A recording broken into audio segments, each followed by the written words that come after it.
Hey, okay, so since because I used to be, people used to be very wary of me and avoid me, and I sensed that many years ago, because I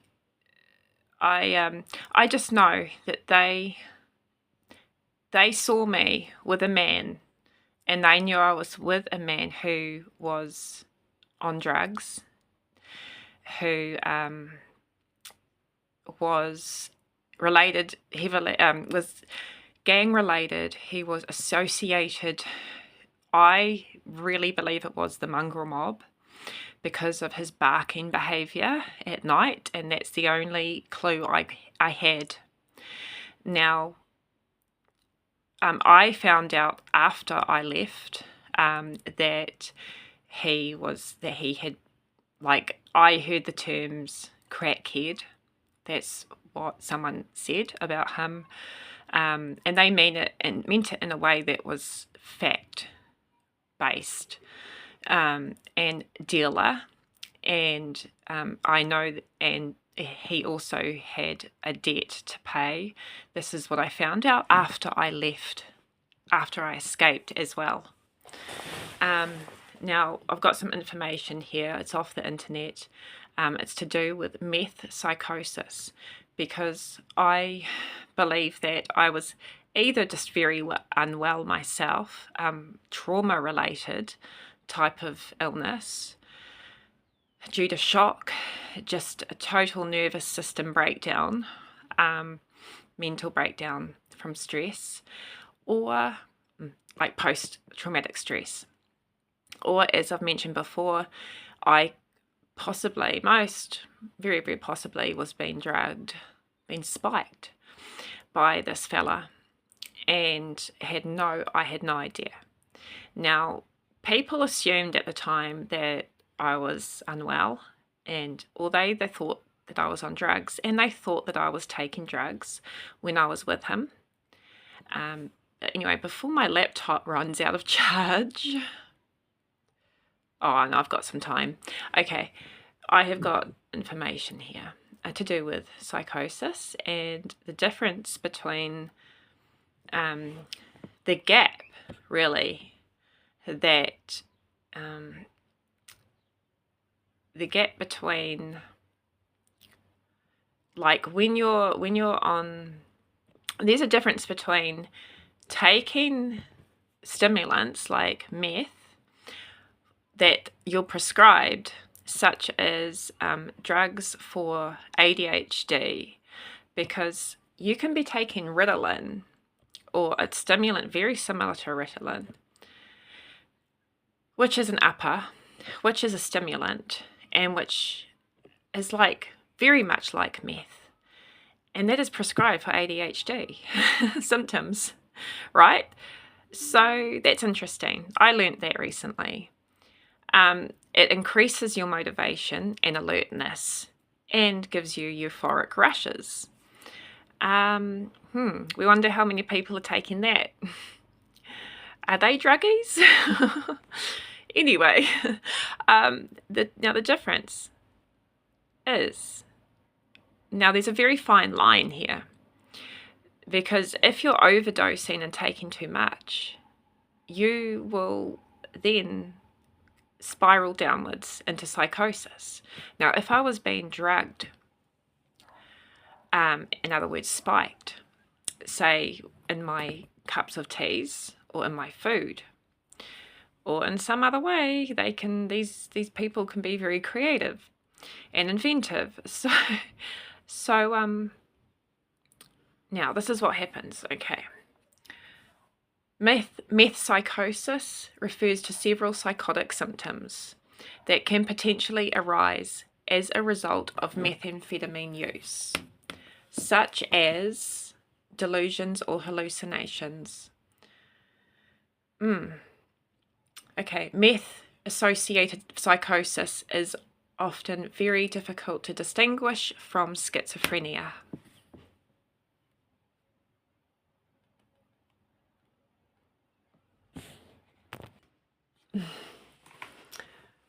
Literature reviews have indicated a wide range of prevalence rates for meth psychosis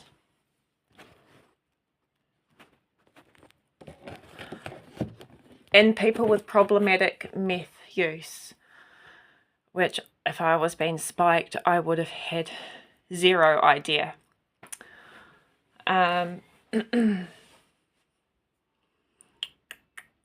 With symptoms reported in as many as 76% of meth-dependent subjects in one study.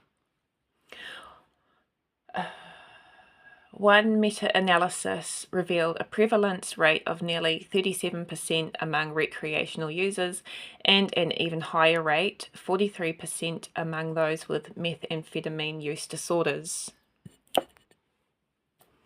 What are the symptoms of meth psychosis? Let's have a look. Let me tell you, because this is similar to what I went through. All of this list, the whole list, I don't remember experiencing, but definitely some of it. Meth psychosis symptoms may include disorganized thoughts and speech. For me, I was mute, almost mute, and yeah, kind of disorganized, and maybe a little, it's just strange to people. Yeah, it was the yes, I was just saying yes and no to things. Paranoia, yes, absolutely, that's what I went through. Persecutory delusions. Hello. So, Mommy. away, I'm doing something. Yeah. Sorry, I just got interrupted. Yeah, persecutory delusions. Now, those are, I am just, hang on, I'm trying to figure that out. That would be probably being delusional and thinking that people are persecuting you. So, and that's what I used to think. I used to think when I was going through that period of major unwellness, I thought, psychosis, I thought that the whole town was talking about me. That's what I was thinking. I even went to a restaurant during that time with my dad and my daughter, and I had to run out of the restaurant because I thought that everyone was looking at me and talking about me and didn't like me. And then you'd see how that type of behavior would be a self-fulfilling prophecy. Delusions of reference, meaning the person thinks things that world events are directly related to them. Yep, I've experienced that. Visual, tactile, or auditory hallucinations. I don't really remember that. Probably auditory hallucinations. And let me insert some information here and facts. When I was given, okay, so Effexor XR, that can create auditory hallucinations if you're taking that in the wrong type of dosage. Also, Arapax, I experienced an Arapax associated psychosis when I took that, when I was given that by my doctor with very little information or warning from him. And that was in late 2004. And it was a terrible psychosis as well. Very similar to the one I had in 2014. Yeah. Now this is another symptom of meth psychosis. Thought broadcasting. Believing others can hear or know one's thoughts. Yes, I've experienced that. Bizarre or violent behavior. No, if during the time that I was pregnant with my boy, I definitely wasn't violent. During that period, I was not violent. I was more a little bizarre. I was withdrawn and, yeah, would have seemed kind of bizarre to people, but more quiet. I was very, very, very quiet. Like, yeah, didn't want to be noticed. So, but during 2015, 2016, people may have accused me, or they have been maybe presumed that I was taking meth, because, well, if I was being dragged on a daily or weekly basis or whatever it was, whatever he decided, then I would have been violent. I could have been violent. And then what happened is he accused me. Well, he played doctor and diagnosed me with bipolar.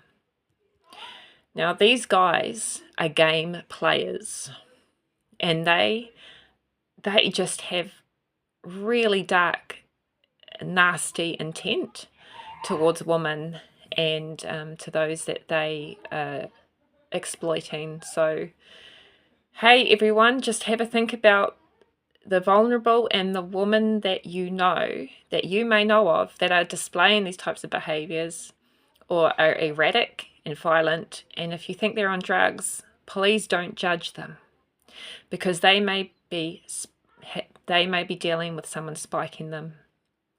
Really, really, this is good information for the police. This is information for people working in the medical sector and ambulances. Please know from my own experience that, I'm giving you facts here. Okay? I mean, some of you will be aware already, like myself.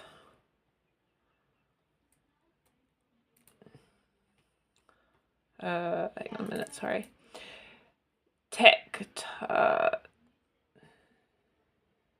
Tactile hallucinations are one of the most common forms of hallucinations in meth users.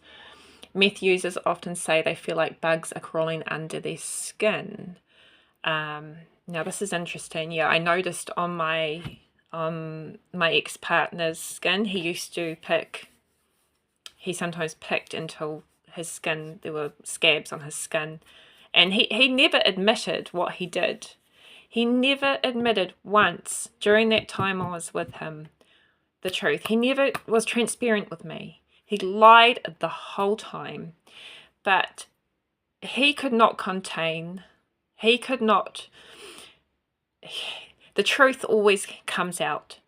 And what happened is the clues, the clues they had were, one, I started to notice at night that he was barking like a dog over the neighbour, to the neighbour's fence, to the neighbour over the fence. They were definitely mongrel mob related, and they were mongrel mob. So I'm not going to conclude and say definitely he was a mongrel mob member, because I don't have 100% facts on that. But these, it's, there's definitely a very high chance that he was. Yeah. So, yeah, it's nuts. It's just, I don't wish evil things on this man. I just don't. I used to, but now I see it as it's a lesson. This has been a huge lesson for me. It is something that I'm now very informed, and I take these experiences as, just to be able, it is so that I can inform others, and how everything happens for some sort of a reason. And even though it was hell. I swear that was like hell, living with him and dealing with all that. But I mean, I've survived. We've survived. I'm here. and I'm living a great life now. I love life. So, you know,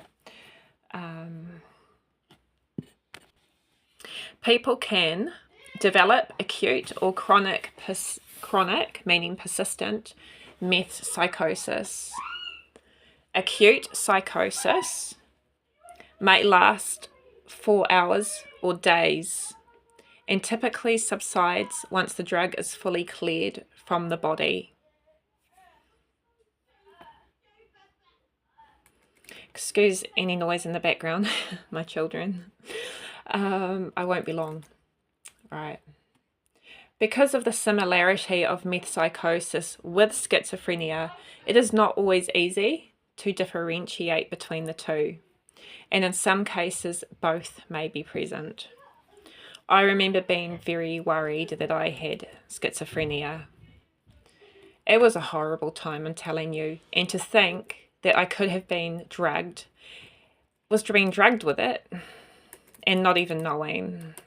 Or it could have been meth or a drug very similar.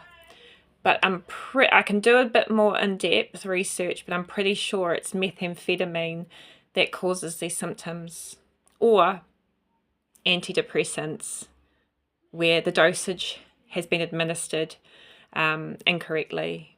Yeah.